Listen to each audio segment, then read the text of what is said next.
Ladies and gentlemen, the trick to making a good tuna sandwich or salad with mayonnaise, well, number one is to open up this can, push the lid down, and squeeze out, if you can get 90% of the water out of the chunks, out of the can, that's a good thing. The second biggest trick is to use Hellmans Mayonnaise, which my friend Scott DELFUEGO sent me about a 1-year supply of. Thank you, Scott. And the third trick is to season it properly. Now, in today's video, we're going to use some what is known as giardiniera. It's an Italian hot pepper in oil. There is different, some of them are in vinegar. This one's in oil. And we're just going to mince up a small amount of this. So we'll put this to the side, this to the side, and this to the side for now. The next ingredient is going to be, I'm going to mince up some garlic, mince, M-I-N-C-E, and I'm going to take one red pepper and chop it fine, 1/8 to 1/4 inch slices. Then I'm going to add some very thinly sliced cabbage. You can use lettuce, but lettuce is a commodity here in the Philippines. Very hard to get a good crisp head of lettuce. You can use Chinese pitch-eye. And then the last ingredient for the products will be some mozzarella cheese cut up into 1/4 inch chunks. So, in addition to those items, we're going to add some black pepper, which I keep in this jar here. Comes in like a ream. And I'm not going to use salt because I'm going to use giardiniera. But if I decide to need salt, that's what I'm going to do. So let me prepare the pepper and the garlic using a small knife here like this. Let's get this. We got to get the skin off of it, of course. Now, I'm only taking the skin off for you. Me personally, I chop it with the skin on. But I'm just showing you how it can be done. Okay? So that's one thing. I leave the skin on just about every item I cook. Like, for instance, if I'm cooking sauce, I leave the skin on the garlic. I leave the skin on the onions, too. I just chop it up, especially in sauce. Once you cook it for 2 hours, the skin disappears. But for you, I'm doing this for you. And if your name was Gene, I'd be doing it for you, Gene. For you, I'm going to chop it up into small, tiny little pieces. Mince it after that.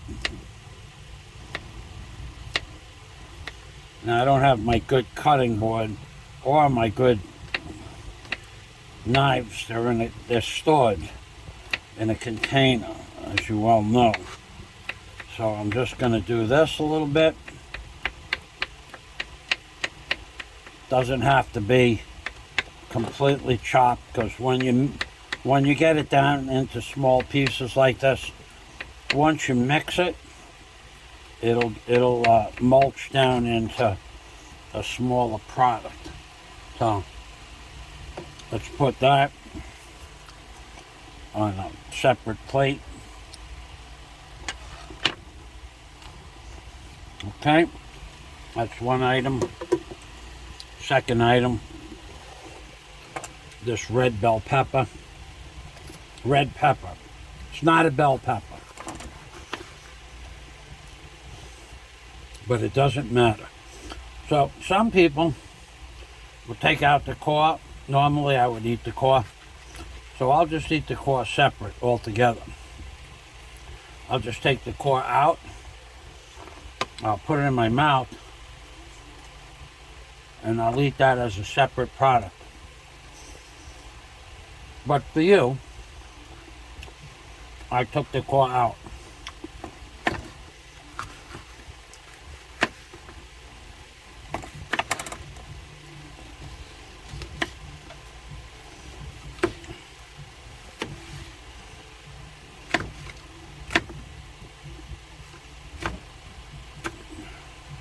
And this does not have to be in such small chunks, because when it sits in the tuna fish, after a few hours, it becomes, it blends in. It marries the flavor of the tuna fish. Okay. So I'm doing this for my friend Scott DELFUEGO, by the way. I told him I'd do this and make a video of how I prefer to have my tuna fish. Okay, so now we have the peppers. I didn't put the garlic in because that's a separate thing. And now we're going to do the very, very thinly sliced, like razor thin. The thinner you could get this, you want it to melt into the tuna fish. I'll show you what I mean in a minute. Now, being that we have a 1,700 gram container of tuna fish, well, probably less than half of that is fish. You can use a lot of lettuce. I prefer to use a lot. Some people wouldn't use that much, but that's what I like. So, moving over, this stuff is very thinly sliced, 1/8 of an inch or less. And now that product is done. So we're going to take those two products and put them in a cabot, a kitchen cabot. And I'm just going to get this out of the way, because the next step I need the space for to drain the water out of the can. Is a little bit more difficult. It's a little tricky, so to speak. Now, once I have it in that cabot, I can take the garlic and add that now, because there's not much of that. Okay, we're done with that. Now, the next step, put the cabbage away.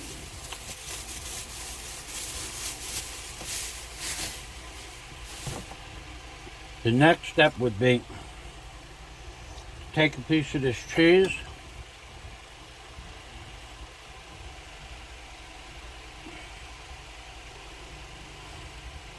put it in a plate that I had the garlic in, put it down there like that.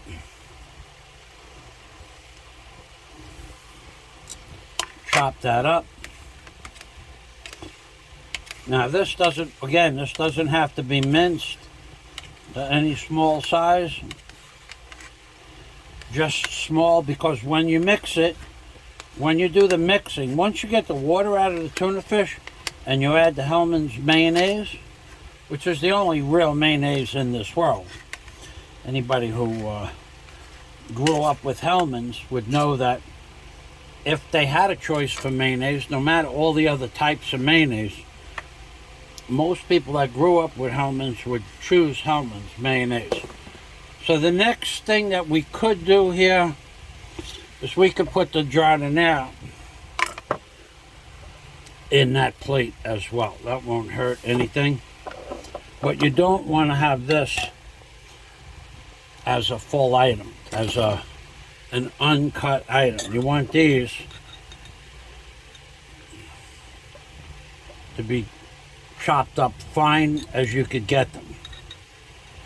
Because, believe it or not, these peppers are really, really hot. In fact, I might even have gone overboard there. But we don't know that for sure. We won't know that until tomorrow, actually. Going in is one thing. Coming out is another thing altogether. As we all know. If you don't know, that's a good thing also. So these peppers chopped up. Again, the smaller these go, the better. Because these are hot. You don't really want to have hot chunks. These are hot enough to, if someone is sensitive, it might interfere with their tongue a little bit. So for me, that's enough. I just want to, because again, once it sets into the tuna fish, it marries into the flavor of the tuna fish. So you really don't have to worry about, after 2 hours, the flavor is going to get drawn out of the pepper and into the tuna fish. Okay, so we're almost ready to start opening up that can, which is going to be a process, because it is. So let's put this stuff over to the side. Let's get that can. Now, what I always do before I open up any of these cans, any cans in the Philippines or America, I wash the top, the can, and I wash the bottom of the can. Because in the history of the cans in the supermarket or even the factory where they're made, many things have a tendency to walk across the top and the bottom of the can, whatever. So some of them even might even leave a fluid on the can, but we don't have to talk about that. So the next thing, we'll open up this can. We're going to squeeze the top of the can down. We're going to get the juice out of it. 100% of the juice is impossible. 90% is attainable if you really squeeze. And this can of tuna fish, I've never used this before, this brand. This is from the Philippines. So let's see how far this goes down into the water. Usually it'll go down a third of the way. That's not a good thing because you're paying for water. You don't really need that much water. Okay, so we're already down .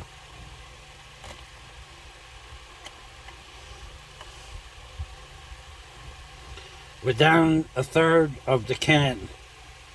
Here's the top of the can here. Right there.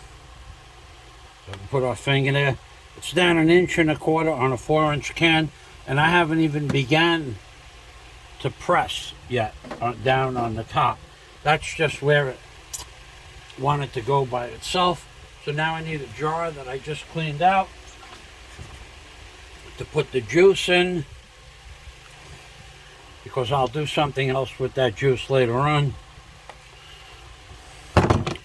So let's back this up.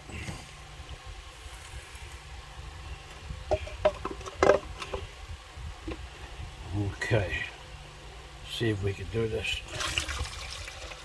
Yes, that worked out really well.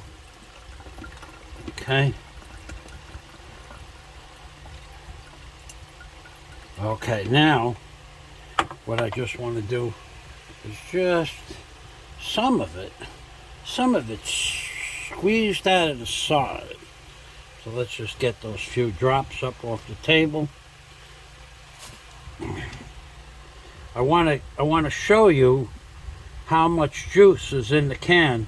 If I had a scale, I'd weigh it out for you, of course, but I don't have one of those food scales. So let's get this dry again. It might even get more wet again. So let's squeeze this again.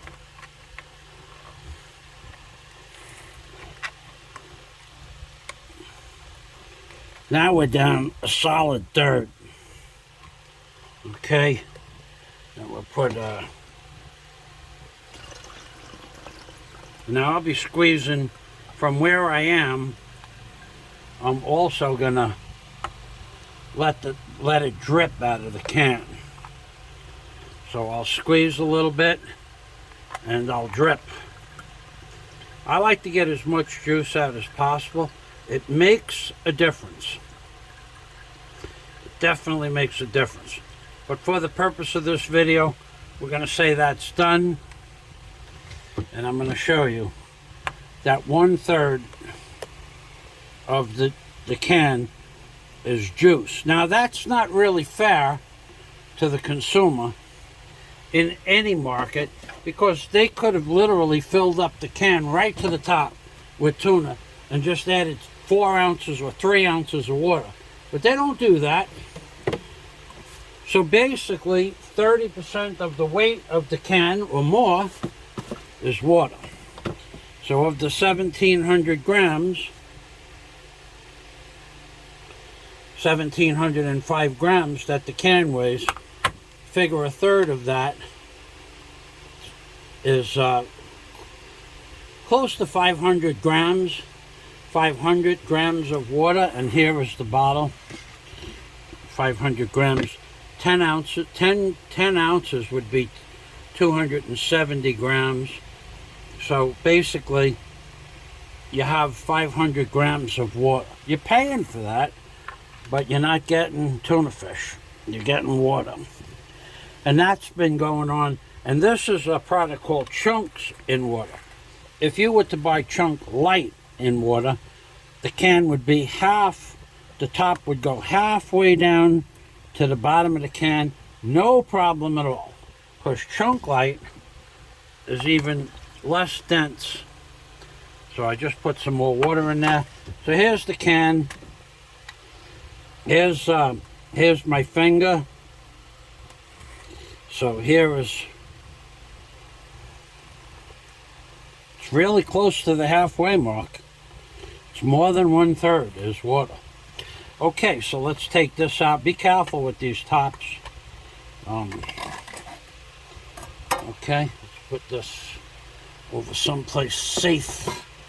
Okay, so now you have chunks like that. Now what we need is a pot. And you know, and I know, we all know that I have a pot. So let me wash my hands before I start touching pots and things like that.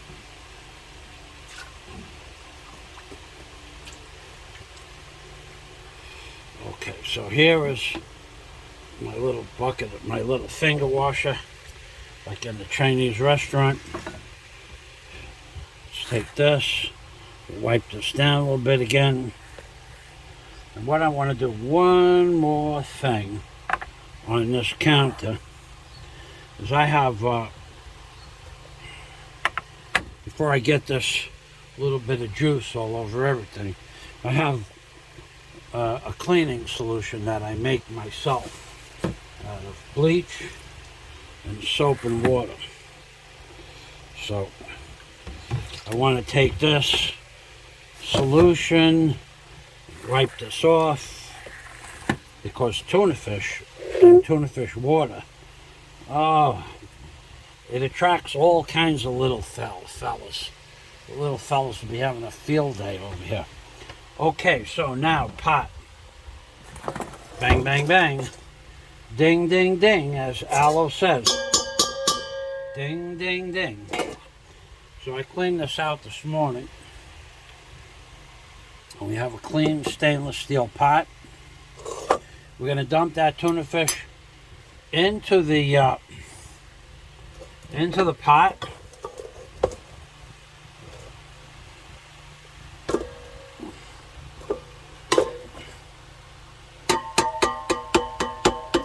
I probably should have a big spoon as well as a big knife. Okay, so there's the tuna fish. Most of it came right out, surprisingly so. So this spoon here would be fine. And then, actually, now what I do with this can, I don't throw this can out.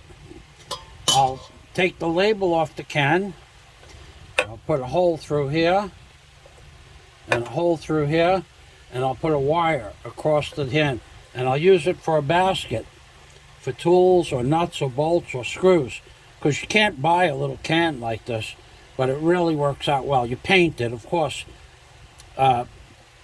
So once you put the wire across there, you leave a top on it. It's like an Easter basket. And then you could put nuts or bolts or screws. But if you do that, you have to punch a few holes in the bottom. So if it rains, water goes through the bottom. So this is basically done for now, for all intent and purposes. Now the next thing you want to do before you go any further is just separate the tuna fish a little bit. You could taste it.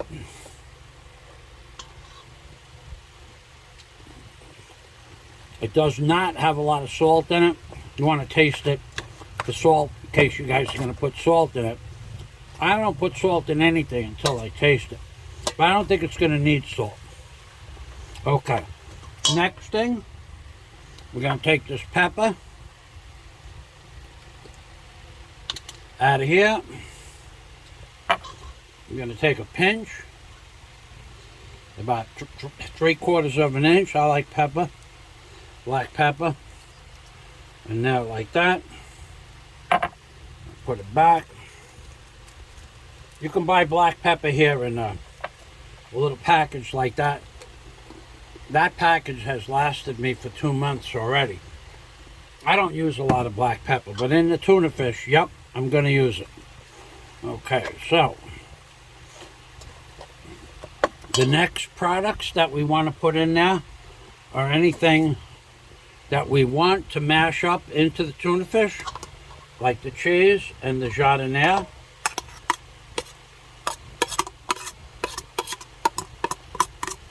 Okay, now you're really going to have a little bit of fluid left over, and that's life. Okay, and then the last product is the pepper, the garlic, and the cabbage.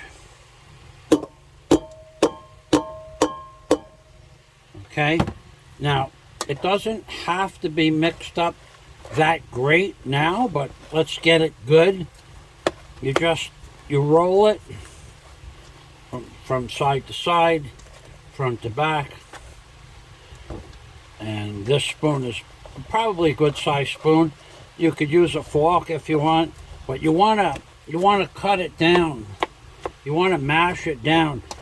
I could have mashed it down before I put the products in there, but I want the products to be mashed into the fish, because by mashing down the products, it marries the flavors between the pepper, the garlic, the red pepper, and the lettuce or cabbage, depending on what you use. So you're going to mash it down. Now you could go one step further and start rolling it with your fingers like that if you really want to make a good tuna salad, but I'm not going to go through that. So I'm just going to do extra with the spoon. Some people put it, and when I worked in a restaurant, some of the chefs would actually mash it up with their fingers so that every part of the fish would be masticated, which is okay too. So here we have enough mastication, and the flavors of the peppers are all marrying each other, and there's all kinds of good stuff going on there. Now you could add, if you had, I don't put the lemon or in what we have here, calamansi, I don't put that in the tuna salad. If I have a sandwich, I put that next to the sandwich, and as I take a bite, I put the calamansi on the sandwich, because when you put lemon on something, when you put lemon on fish, as you squeeze the lemon, and you eat the fish, it has a flavor. But 10 minutes later, you wouldn't even know you had lemon on the fish compared to the initial squeeze. So basically, there's a chemical in the lemon that dries up very rapidly, and that's the flavor of the lemon. So right now, we are very good with this. So the next step is the DELFUEGO process. Thank you, Scott DELFUEGO. Remember how Hellmann's Mayonnaise used to have a seal? Remember when you opened it up, you heard the seal, the vacuum wrap? Let's see if that happens.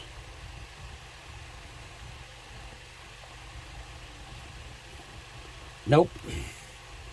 I also remember Hellmann's Mayonnaise having a different taste. The first half inch of the first half inch of the mayonnaise used to be like a cream. They call it a cream. So the cream of the mayonnaise would come to the top of the container. It was a different color and a different texture and a different flavor. And I am actually tasting it. And although it says Hellmann's, and although it's much better than the mayonnaise you buy here in the Philippines, it doesn't taste like Hellmann's. That's the unfortunate thing about living in today's world. Not the Philippines itself, but in today's world, the taste of the foods in general have completely changed. They can't use certain products and they add other products and the taste is different. But it is what it is. As Darren used to say, it is what it is. Okay, so I'm going to start off with two big, healthy Hellmann's real mayonnaise scoops.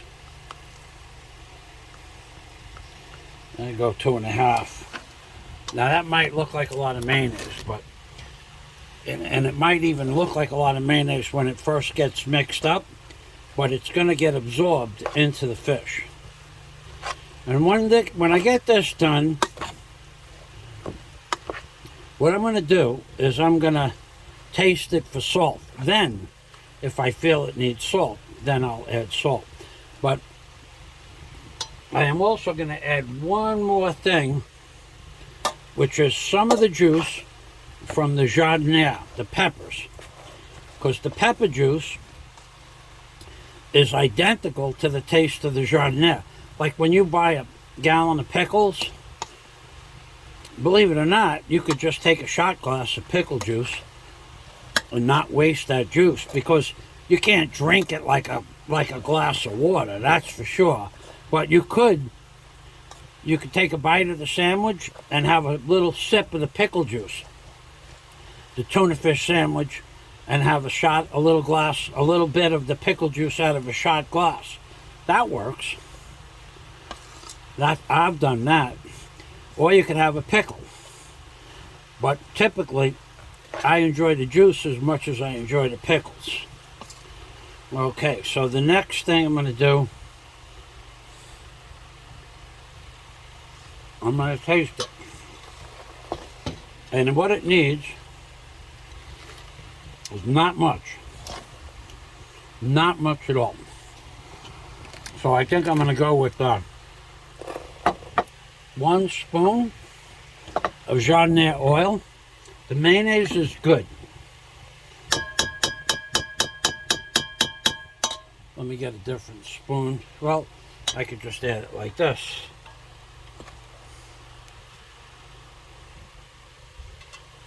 So that's 1 tablespoon of jardiniere juice. Let's get that top clean. You got to clean the tops of these jars, because although you can't see the juice, some of it dripped down into the thread of the can of the jar. Not the can, but the top of the jar. And that leaves for a bigger mess. Bigger mess. A bigger mess. So that's what the jardiniere looks like.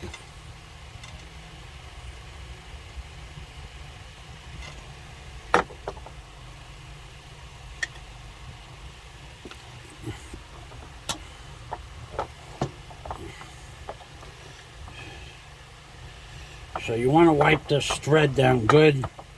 Later on you hit it with a sponge. with some soap and water, because you have goop on your hands. You want to have it as clean as possible, right? You don't want to have the sticky stuff on the jar. Then you touch the refrigerator door, then you have the sticky stuff on the refrigerator door. So this product here, this product is done. That was just the right amount of mayonnaise for me. Some people might say it's too much for them. I like it like this. So I'm going to taste it. I'm going to mix it, roll it one more time, roll it around this pot. You go all the way to the bottom when you're rolling something, and you roll it right towards the corner. You could roll it towards the middle or from the middle out. Depends on the product. Depends on the pot. You don't want to go nuts because it's not that important. Now, I will tell you, I did not add salt, and I will not add salt. So I'm going to take this jar of mayonnaise here, and I'm going to take the paper towels, or in this case, TP.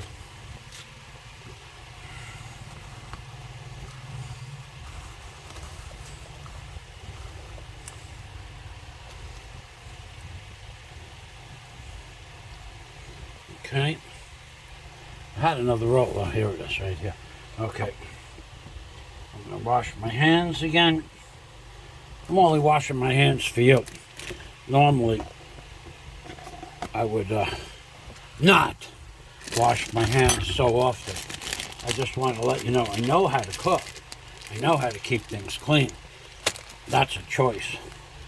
It's a very, very good choice if you're worried about getting oil all over the jars and the refrigerator door and stuff like that, which is not a good thing, because the refrigerator door is the dirtiest door in the house.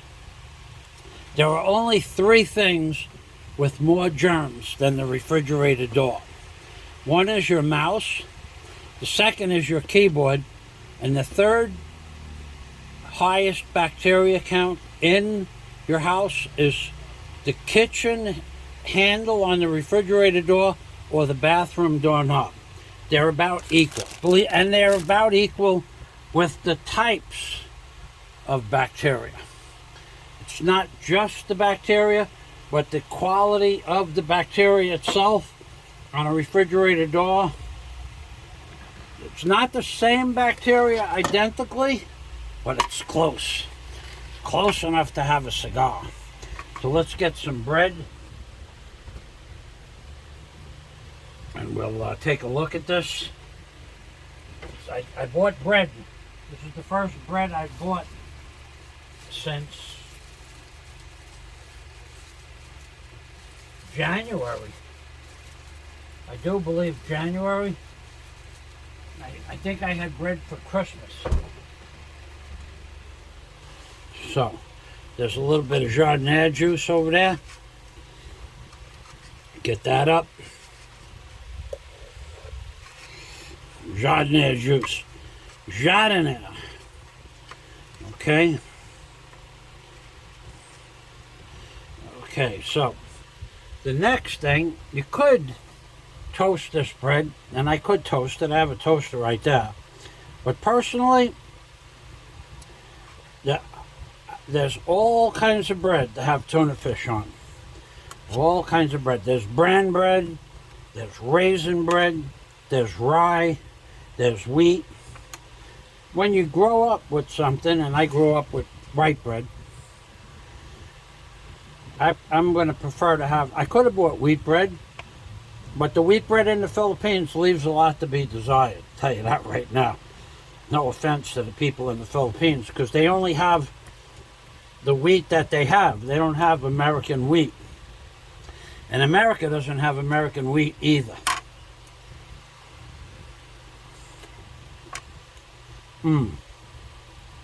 That's good. A little dry.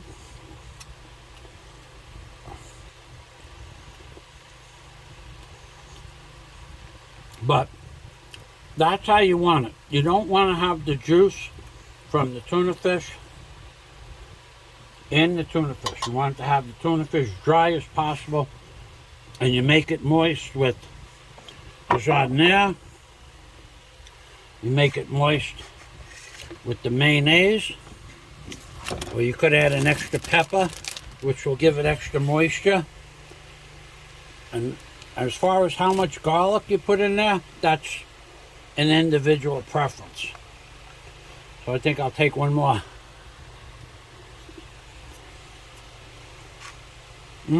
Okay, now, the next step is the most important step altogether. How do you store tuna fish? How do you keep it fresh? If you leave the tuna fish in this container, like this, rough, all just mixed up like that, you'll come back in 2 days, you probably want to throw it out. Because the atmosphere allowed the flavor to leave the tuna fish. So what you want to do with tuna fish is you want to put saran wrap on it, but you also want to do this. You want to bring it all together. You want to smash it. You want to smash it down. Get the air out of it, what's called the enstrained air. Want to get the air out of it, and by that you roll it. Now you're rolling it with the back of the spoon, and you're rolling it around in a circle again, and you're piling it up one on top of each other. Now you get that, and you pack it. You pack it down. Every time you move it, you pack it. Now, I don't need such a big pot. So what I'm going to do, now that it's packed down, I'm going to put it in a smaller pot, like this one. And then, this one has a top, but that's not why I'm going to do it. And then I'm going to put a piece of saran wrap on the top of the tuna fish. So, because this big pot I use for something else at night, if I'm going to cook something. Eggs, I make 16 eggs at a time. So let's see how much. Let's get this into here. I got it packed down so it's pretty solid now. I don't want to knock it all over the floor.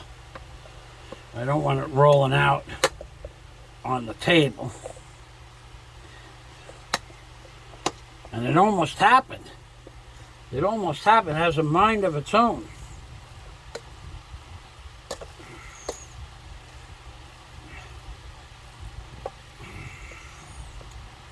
Plus, this will keep it more compact, less surface area for it to okay. So we're gonna pack that down.